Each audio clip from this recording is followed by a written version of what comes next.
Hi, Mansi. How are Hi, you? hi, Good. Mansi. Hi. Let me introduce you to Alon Seibert. This is our Hi. U.S. business development guy. How you doing? Hi. Good. How are you? It's good to I'm see you. same here. All Where are you set? from, Cresco? So we are in Dubai at the moment. We are in Costa Rica. We are in India. We are in Philippines. So all over the globe. Right. But Mansi is currently in Dubai. Yes. Right. Dubai. Ah. Oh, we have Angel here. Hi, good morning. Good morning. Good evening there in your country. Hi, Alex. Hi, Hi, how everyone. are you? Hi. I'm good. How are you guys? Good, As good. well. Angel, Okay. because I'm new here, so I'm wondering where you're from. I'm from Philippines. I'm a colleague of Mansi. So I'm working for Sadika. It's the marketing department for Cresco Holding Group, Right, including Asiajuris, actually. Yeah. right. Nice meeting you. Nice meeting you also, and welcome to Asiajuris. I'm the so far the only one without a picture. I'll make sure next one I'll put the maybe a movie star picture on it.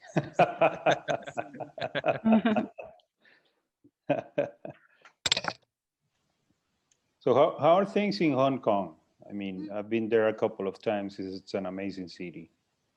The COVID is up and down, up and down. By up, it means over 10, but always below 20. By down, we sometimes come to 0, but it doesn't stop. You see, it doesn't clear. So we are quite frustrated. We hope it will clear and Yeah. no one got infected. But then, no, still we have 1 or 2 up to 10, and then when you exceeding 10, the government is really really eager to clamp down all activities. Hmm. And the other thing is we have those injections, but no one want to do the jab because people, I mean, although they always say there's no direct causation causal link. There's no direct causal link between the injection and the death.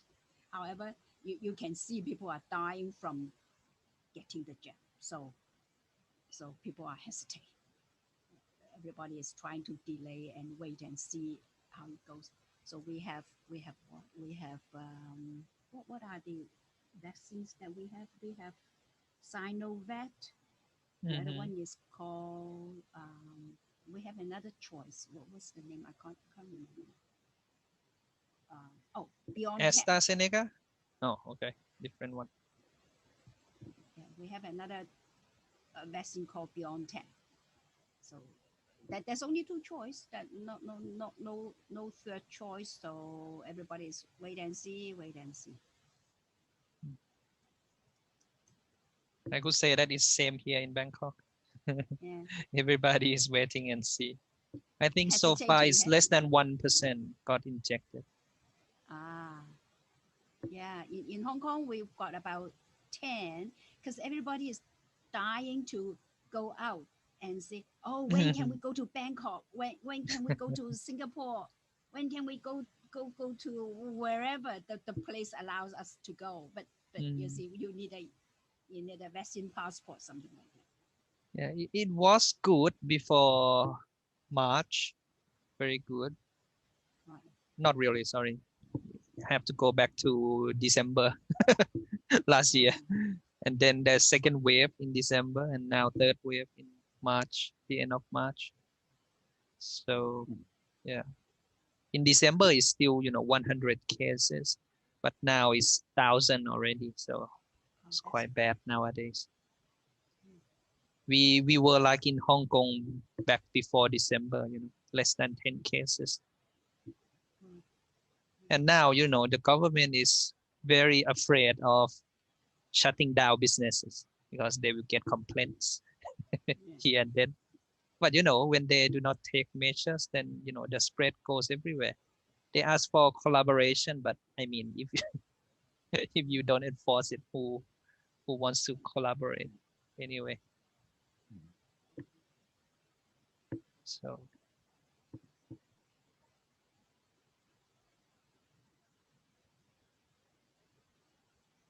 Oh, hi. We've got another gentleman joining.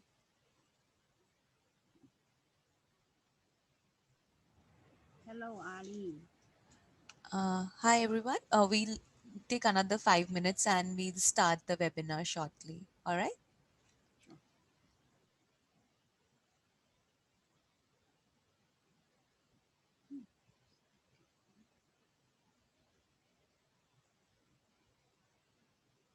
So Angel, I understand that Philippines is quite serious with the COVID.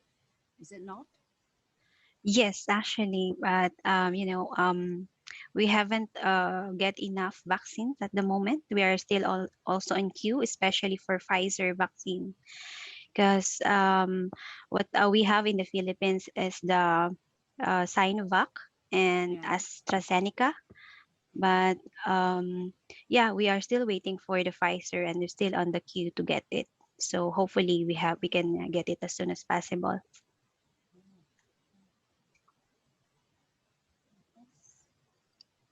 How about in Hong Kong? What's the status of the vaccination drive there? Probably these days around 10%. But then, you know, we've got a lot of domestic helpers in Filipino domestic helpers in Yeah. Hong Kong, and the community was quite hesitant about getting the injection. They Mhm. don't like to. So, and that's one of the big problems for the government, because they have a close community. They go out every weekend, enjoy life, having parties in the park. Yeah. It is fun. It is interesting. You see, the weather is good these days, and they bring along their hi-fi, dance, sing, and have a picnic there.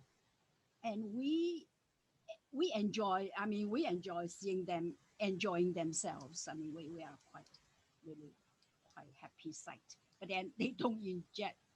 I mean, well, I'm not blaming them. I was just saying the population, the general population in Hong Kong are hesitant. Yeah, I think it's injection rate is low.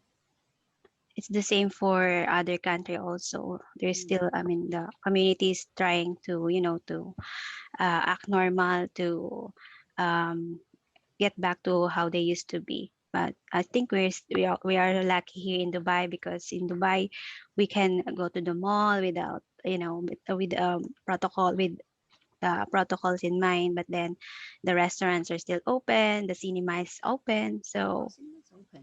yes, yes, yeah. Brave. It's brave. The cinema is open. Oh, okay.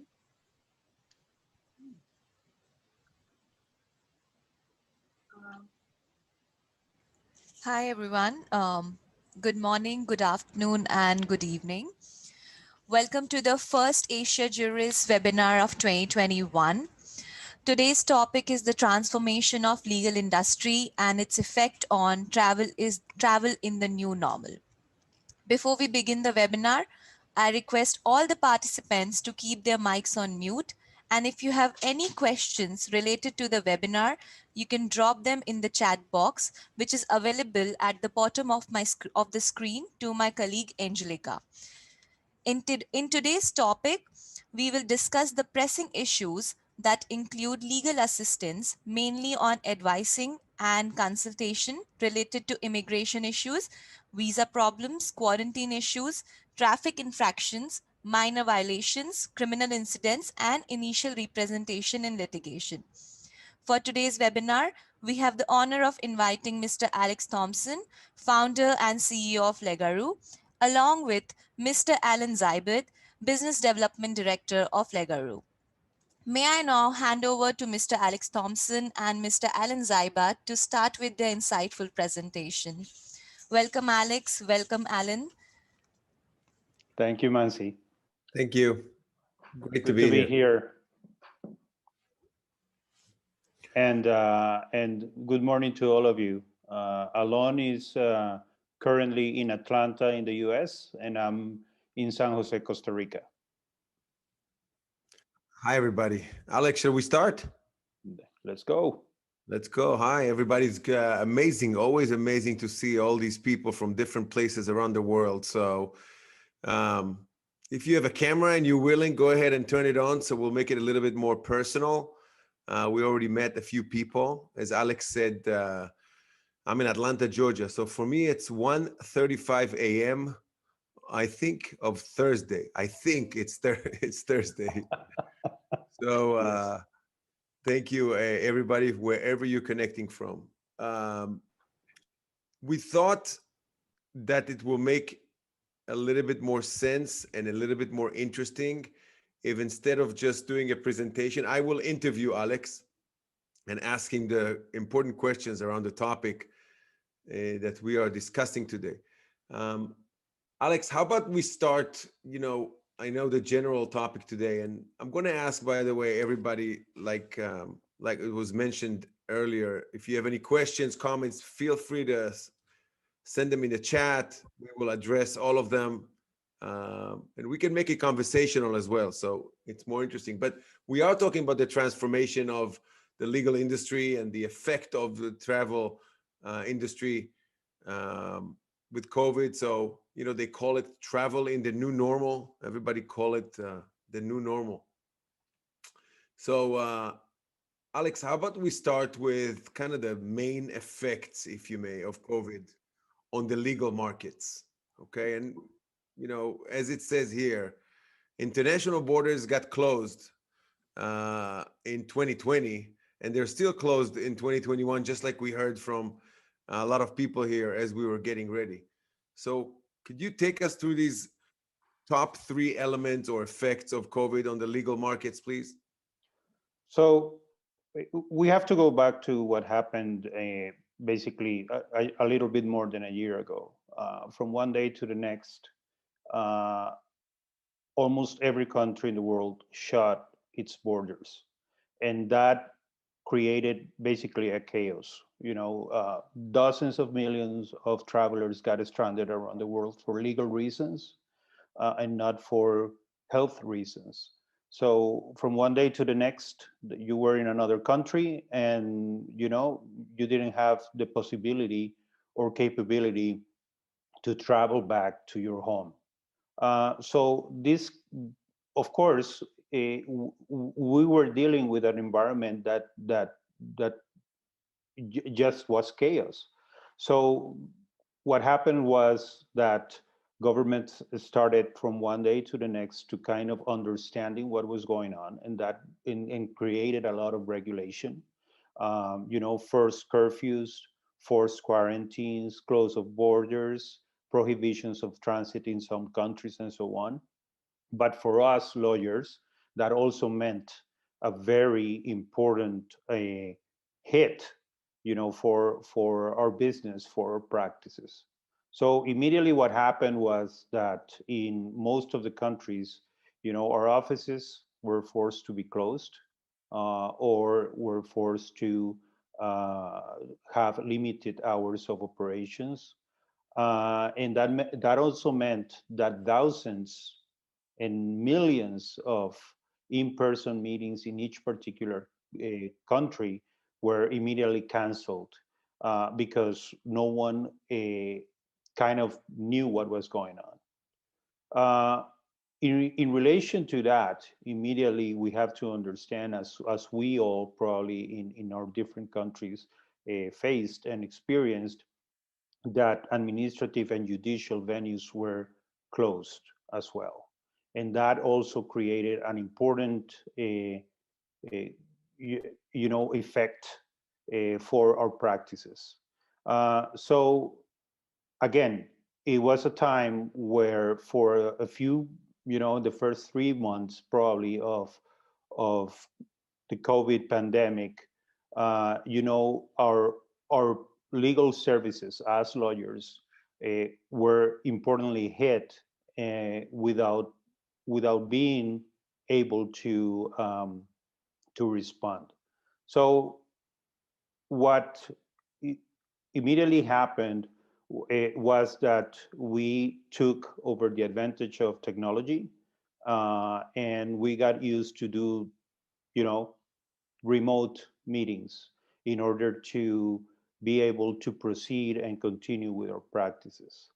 Alex, But I'm sorry to interrupt, but I think there's one very interesting aspect of what you're talking about. And first of all, we forgot to mention that Alex is also a lawyer, of course, corporate lawyer, right, Alex? yes, Um, you mentioned before we go to talk about the new lawyer after COVID, which I think is something that is interesting for everybody here, except for me because I'm not a lawyer. But who is the new lawyer? But before that, you talked about the administrative and the judicial venues being closed. Everybody's thinking in different verticals about me. I can't go to the office and I can't see clients, but now I couldn't go to court if I needed for administrative reasons that I needed to take care of something, or also if I'm in the middle of any litigation of something like that. What was the impact of that? Almost like a third party. right. So immediately what happens is basically a total shutdown where nothing moved. And nothing moved, and that meant that you, as a potential client, your business was not going forward, and you, as a lawyer, your business was not going forward as well. So that immediately created, depending on what areas of expertise you were doing, created an immediate hit, and it created chaos and mayhem because basically nothing was moving. So we, as lawyers, we were used to the in-person meetings. We were used to the physical contact, the needs, even though that technology, let's say like Zoom, for example, was already in the market and was already helping advance on remote meetings. However, it wasn't customary, and there was a lot of business being conducted as an in-person to all our law firms. So that immediately stopped. And what happened is that our business itself has been totally impacted by the situation. So it will also depend on what sort of lawyer you are, and what area of practice basically you do. And then we need to start thinking on how the world is changing, and what would be my new the new form in which I can perform my services. And so that's great segue to the question of who is the new lawyer after COVID, right? So is the new lawyer somebody's going to hide behind Zoom all day long? Is the new lawyer somebody that is just never going to meet their clients and need to, but on the same time, be able to reach further markets and people all over the world because now you're open to that? Who is the new lawyer? Right. So basically, the structure changed. We were used to physical offices, and big law firms, medium law firms, and so on. They're used to have their physical spaces, their meeting rooms, their private offices, and so on. And now, what technology is teaching us is that the new lawyer, especially lawyers that are used to technology, are the ones that are evolving to to a more liberated lawyer and a more liberated practice, in which, for example, right now, taking advantage of technology, you are able to provide your services in a remote way, working from other places in the world, taking advantage of you know part of the benefits as lawyer, such as use of language, being able to activate other hours to provide your services to other time zones and so on. So right now, what is going on is the mobilization or the evolution of the regular physical office to a modern form of providing the service. So who is the new lawyer right now? The new lawyer, especially when you're talking about people, let's say from 45 years old and lower, are the ones that can take advantage of technology in order to have a freedom, geographical freedom, freedom of a schedule, possibilities to be able to provide their services and get paid, and take advantage of other of their advantages. So that's great, and I appreciate it. I think technology is absolutely key. But let's talk about for a second, now we kind of covered high level of the new lawyers. Let's try to trim it down and go to the impact of the travel industry and the effect of international legal. Okay, let's look at specifically that vertical of travel with the international related legal transactions. How are we looking? What is the impact of the legal world on travel these days, Alex? So it's very interesting because a massive industry like the travel industry, which is on a regular year 1.5 billion people traveling all around the world. Um, right now, they face the reality that traveling became a tricky experience.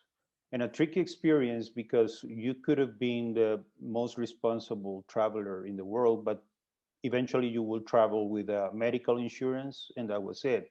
But what COVID taught us is that the world changed. The world got extremely regulated, and more than ever, uh, lawyers are in need to complement this industry because we are the ones that, when recovery starts happening little by little, we are the ones that can assist and can complement in information. We can complement in legal assistance. We can complement in communications, in source of information to this massive industry. However, what we're seeing right now is that this the ability of each particular law firm to create specific products to this industry is what is going to make a difference. So let's take a look about what is going on right now on the travel industry. First of all, in relation to legal issues, they're talking about creating health passports. So that is an amazing challenge because in order for these instruments to be able to uh, be successful, they need to be accepted basically by all countries in the world. So just imagine the challenge to get all the countries in the world together, to start accepting these sort of instruments. And Hold if on a you're second. Let's make it interesting, Alex, real quick. I want to poke on somebody here from the audience and see where they're from and if the country that they're from, what is the overall notion about that, what so-called health passport. So let me bug somebody here real quick. Muhammad, can you hear us okay? Hello? Where are Yes. you based, Muhammad? Actually, I'm originally from Syria. From You know the Syria. situation. Yeah. Ahlan wa sahlan. أهلا وسهلا حياك الله. Mohammed, is there talks in Syria about this thing called health passport? And if there is, are people okay with that? Just okay, government, whatever you want me to do, I'll do it. Actually, you can say we are a bit, we have a specific situation in Syria since we have the let's say the circumstances of the war and we just finished. So I can tell you it's early stage now to talk about this. I think this is not going, if they are planning or they have this strategy in place, it's not going to happen like 2 years before, because let's say as a country, as a let's say system, we are not well prepared for this Yeah. let's say option.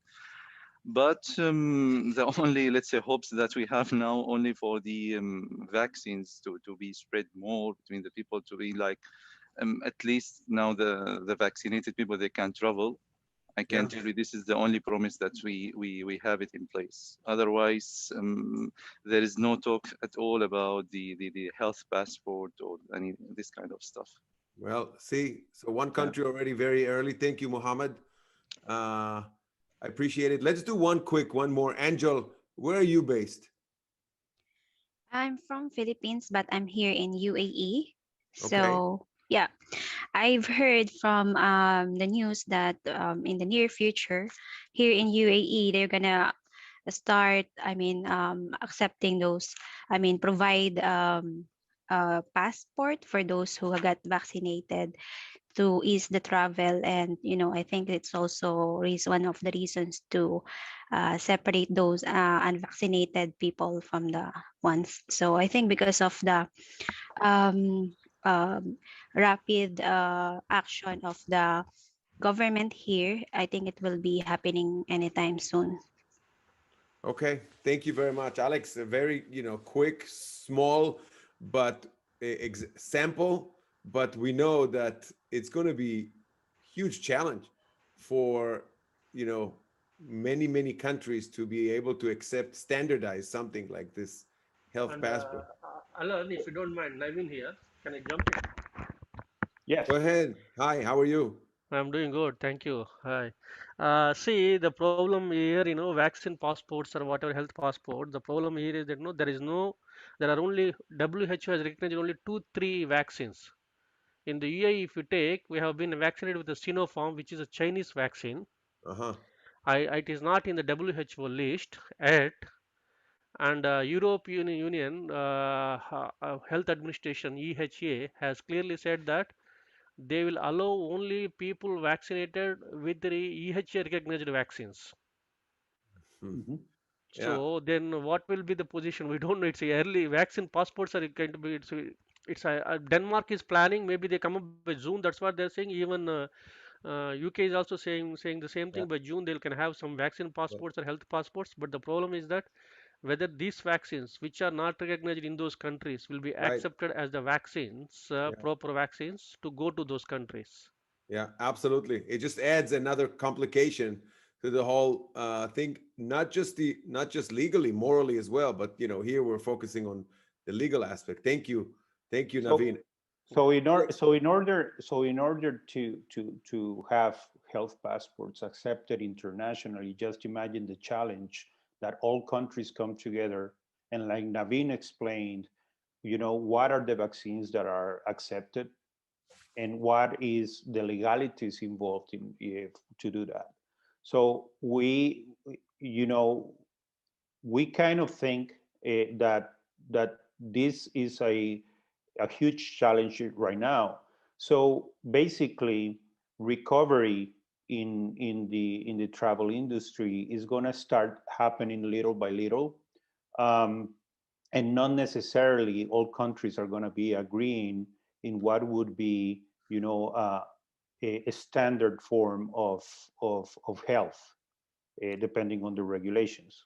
it sounds, Alex, like everywhere we ask, we get different type of information. Maybe I know you and I prepared for this presentation. You called it an anarchy of the information, right? Some sort of anarchy of information, and the information keeps changing. That's definitely one of the biggest challenge today, right?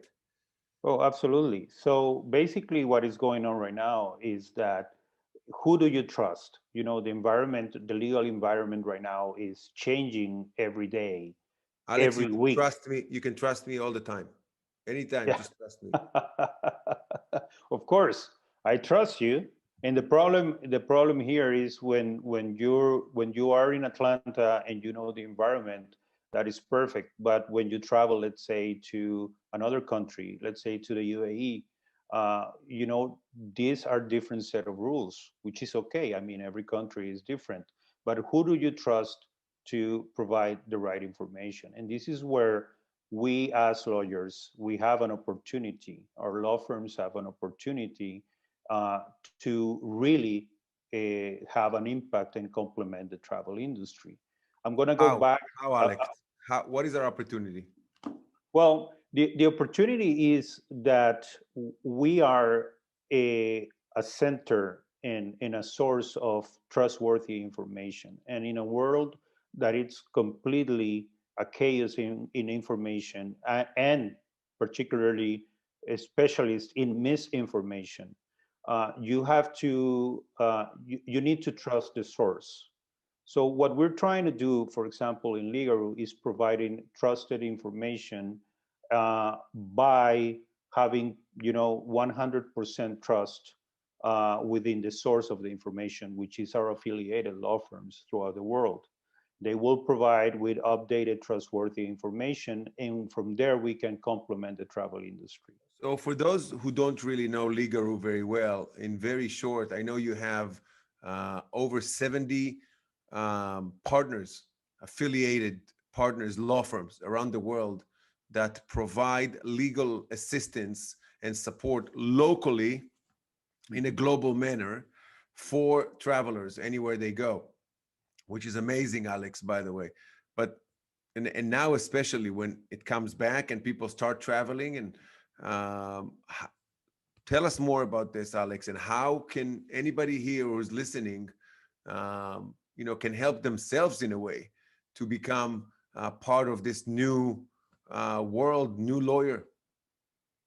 So one of the things that we believe that it's key right now in the world is that we have to understand that even though that traveling as an industry was suspended for, let's say, a year and a half or potentially 2 years, it will bounce back importantly. Business traveling will evolve to other sort of traveling in these couple of years. For example, what we like to call the digital nomads.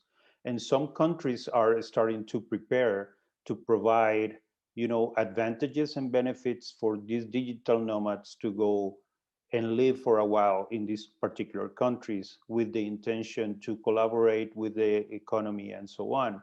So we as law firms, maybe our country will have some benefits for these particular business travelers that they only need, for example, an internet access, um, and the ability of of traveling, of bringing their family to live for a while in this particular country.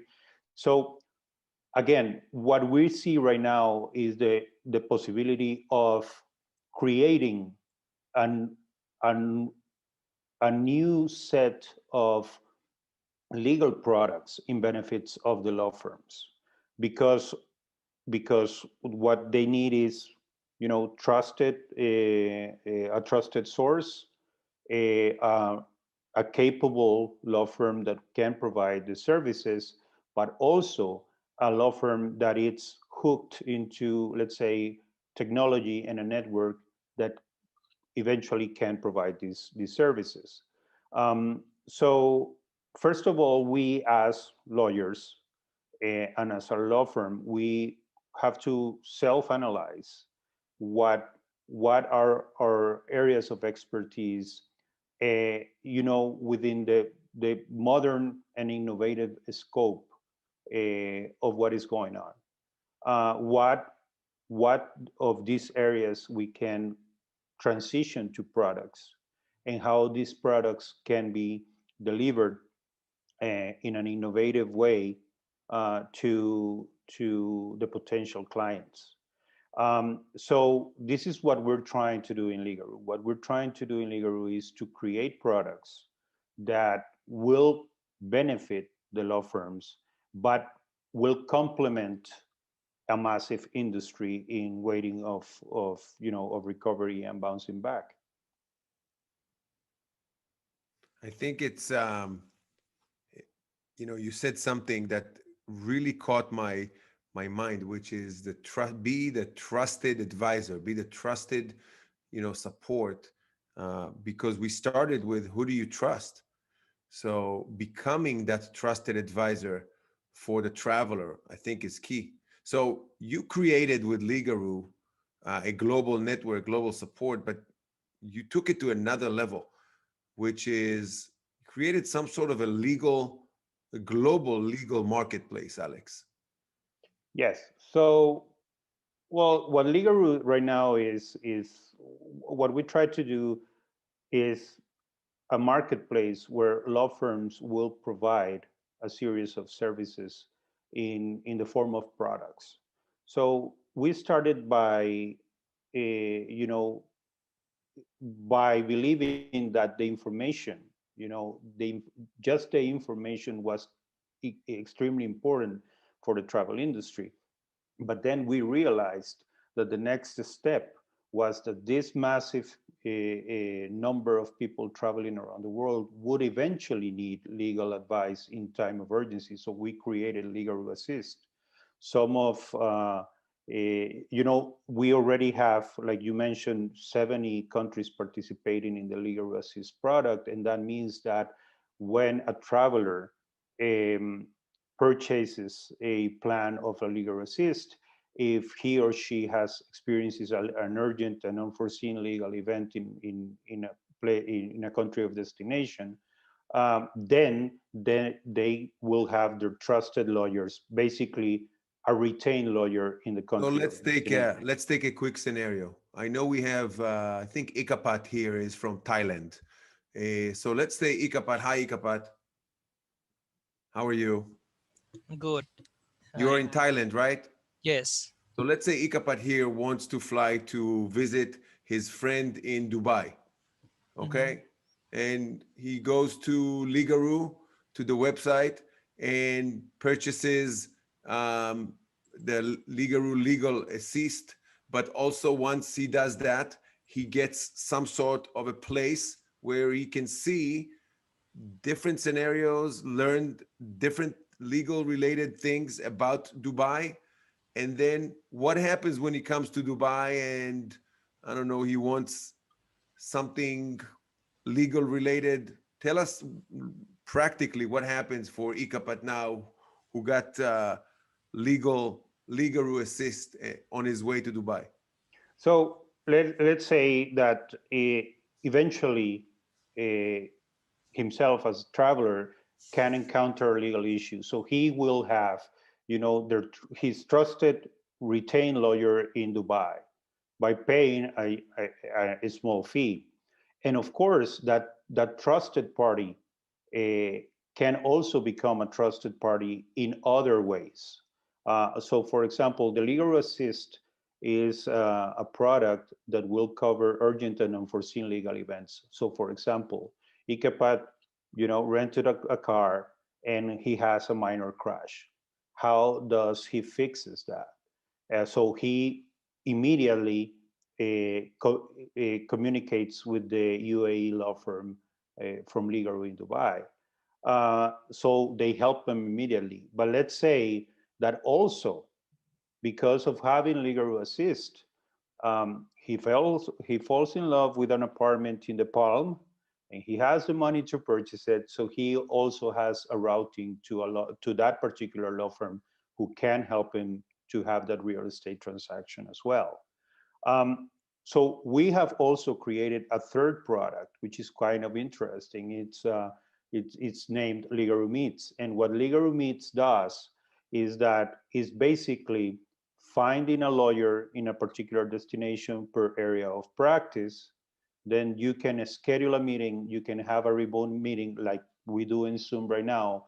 But the benefit for the law firm is that the law firm gets paid immediately for that particular time That's amazing. that the lawyer spent already. So basically, for a lack of a better term, it's like an Uber of law firms. Once you start providing the time, you're getting immediately paid through our system. Legal Meets is being finally developed right now, and it's being launched in May in Chile, in South America. For many reasons, we're testing it in Chile, and then we're going to expand to the rest of the world. And this is a product that any lawyer can also participate and be part of it. So, But Alex, in a sense, you really are creating a global marketplace for lawyers, okay? And put their details there, their expertise there, and you're going to promote it for potential clients to come and look for that specific expertise in the market. So, I mean, it's a win-win. If I am one of the lawyers here who's listening on this call, how can I be part of this? So it's pretty simple. I mean, since we're talking about a marketplace, Legaroo is going to be developing many products, like we mentioned before. For example, migratory products for digital nomads, for residents by investment, for retired, and then obviously you will have the other products. And these products, as a lawyer, you may be interested into participating in some of them, because some of them will be part of your expertise, but some of them are not. So as you see, you can be a lawyer providing legal assist, or it be part of the legal meet system, but you're not necessarily immigration will be your area of expertise. But if it is, then you can be part of providing the services for the migratory products that we're going to be developing by second semester of this year. So probably the legal marketplace that currently exists, when we fast forward to 5 years from now, probably is going to be about 10 or 15 products that the international travel industry can take advantage of. And we're talking about millions and millions of people. Alex, it's revolutionary, and it's just amazing how you are leading this revolution and transformation into the borderless world now that is turning to be, which is pretty amazing. So I know we have a couple of minutes only to finish. Alex, how can, if I am a lawyer here, how can I get in touch with Legaroo with this transformation? How can I be part of this? How can I put my details there? So, I want to be part of what you're doing. Thank you. So basically, you can write us to info@legaroo.com or to alex@legaroo.com. Cresco Legal Dubai is our partner in the UAE. And of course, you can contact them directly as well if you would like to discuss with them their experiences, what they're doing with us, and what other products we're discussing in order to make this global legal marketplace even bigger. Um, every particular law firm has their own advantage, and we're discussing already with Cresco Legal the inclusion of other products to the marketplace. So what it is interesting is that we would love to have contact with all the law firms that have international business, because they have international clients. It doesn't matter if it's corporate clients or they are physical individuals that are doing that are interested in your country. But the reality is that what we look for is to have a very extended marketplace in the following years, that it's a a win-win proposition for the participant law firms.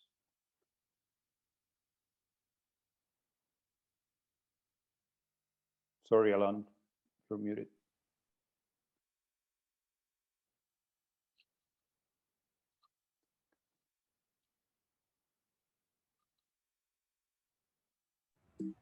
I unmuted myself, and then somebody here from the host tried to force me to unmute, so it muted me back. The beauty of technology.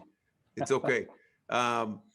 Alex, I said it was amazing, and I think it really is amazing. So info@legaroo.com for anybody who is interested. But let's open it up for questions. If anybody wants to have anybody has any comment or any question for Alex about this transformation, or any specific questions, please, this is the time to do it before we move on.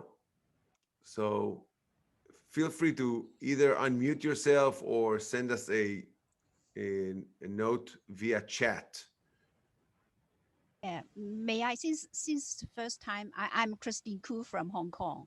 Since this is the first time that I joined this kind of Zoom meeting, may I know, I mean, that the picture that Alex has depicted is really interesting.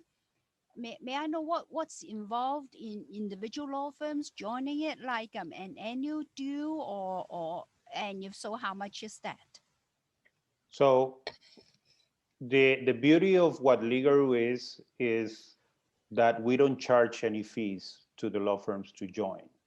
So what we do is that we create these particular products, and of course the platform makes a transaction fee depending on each particular product.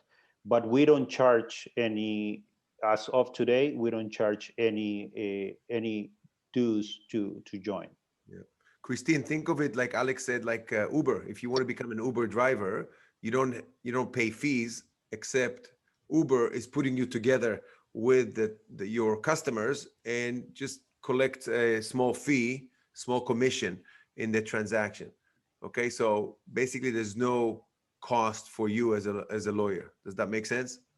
Yes. Yes, it's in fact too good to be true now. But the situation with Hong Kong, and I believe with those members or participants who are from this common law system originated from England, that we, the Law Society in Hong Kong, strictly prohibits us from sharing any profit with any non-professional lawyers.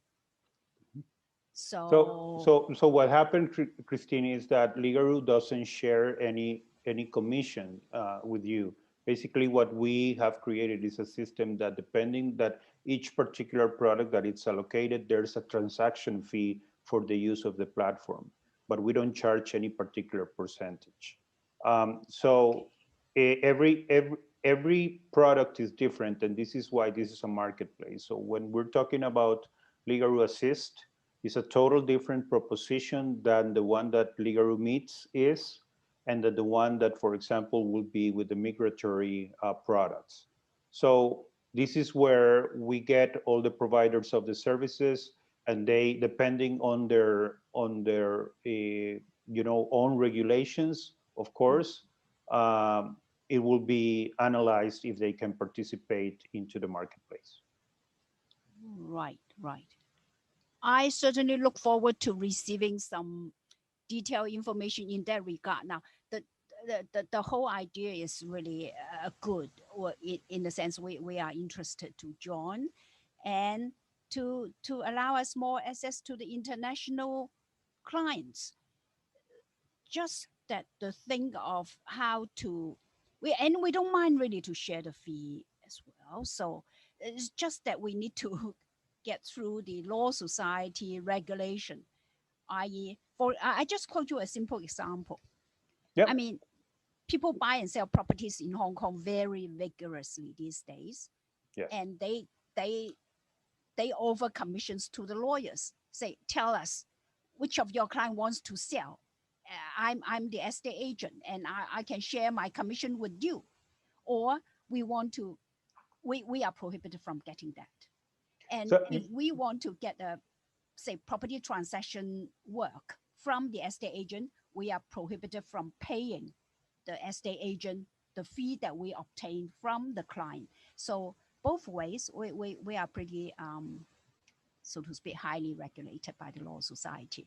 So this is a very important conversation because it puts the opportunity into perspective.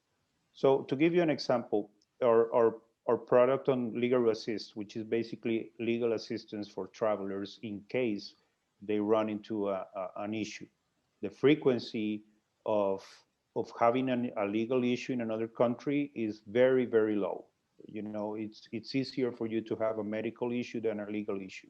So the Legal Assist is a very good plan for the law firms because they make money by selling plans. Okay, so in case that particular client that that purchase a plan to travel to Hong Kong. They want to do a real estate transaction. Legaroo doesn't get any referral fee and will not ever ask your law firm for a referral fee.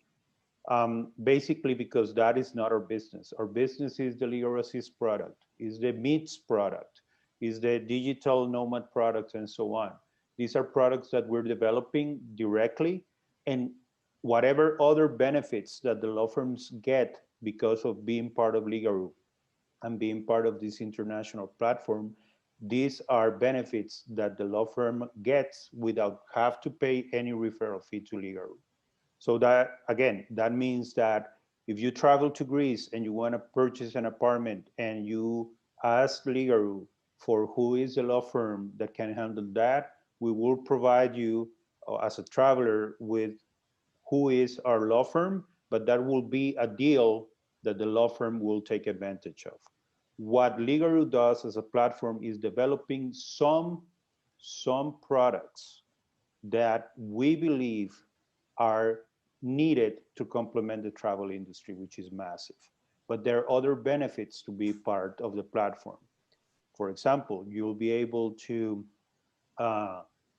deal with other law firms around the world, you know, and have a referral system with them without Legaroo being involved, because it's part of the benefit of being a Legaroo affiliate law firm.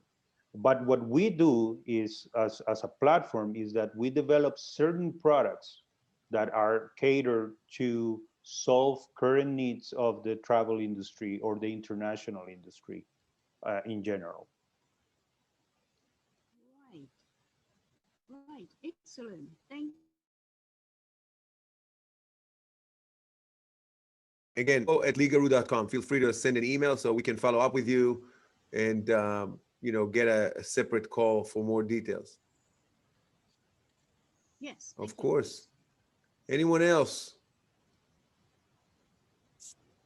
Going once, going twice, going 3 times. Okay, Alex, listen, it's been a pleasure. Even though it's 2:15 a.m. for me right now, you can tell I'm fully awake because it's very interesting what's going on in the world today, and specifically in the legal vertical. Thank you for being such a pioneer in this revolution. This is amazing. Thank you. Thank you, Alon, for sharing the stage with me, and thank you to all of you who have attended this webinar, and looking forward to be in contact with you guys. Thank you. Thank you. Thank you, Thank you, Alex. Alan. Very Thank interesting. you. Thank you. Thank you, Alon. Thank you, Alex. Thank you Thank you, so Alan. much, Thank you. everyone, for being such a wonderful audience. If you have any questions in regards to our today's webinar or the Asiajuris membership, you can contact me directly on asia.juris@asiajuris.net, or you can visit our website, asiajuris.net.